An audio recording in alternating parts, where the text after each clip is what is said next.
Let's talk about the FISA, the Patriot Act, and our rogue DOJ and FBI.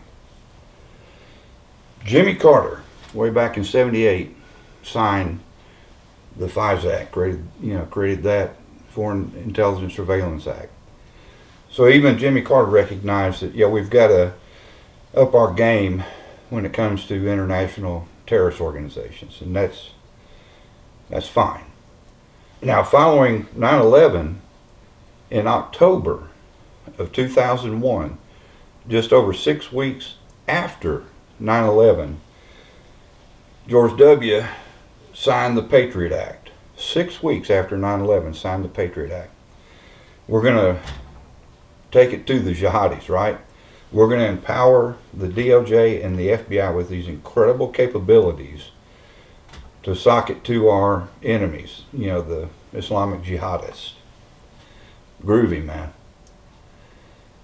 In 2006, many of the provisions of the Patriot Act were due to sunset.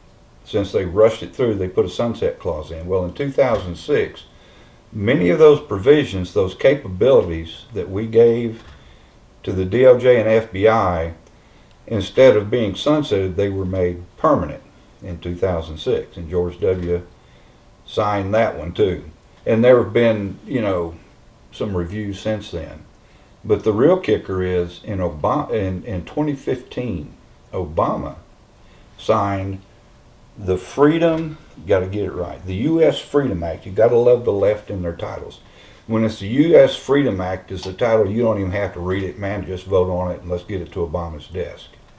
In 2015, it was intended to curtail the government's authority to collect data. We're seeing stuff on the news now that the DOJ and banks are colluding to report to the FBI if you go shopping at Cabela's or Academy Sports and Outdoors. So how's that Freedom Act working out? The capabilities that were given just a year later were turned inward on domestic political rivals. Can we say Russia collusion? Can we say Operation Crossfire Hurricane?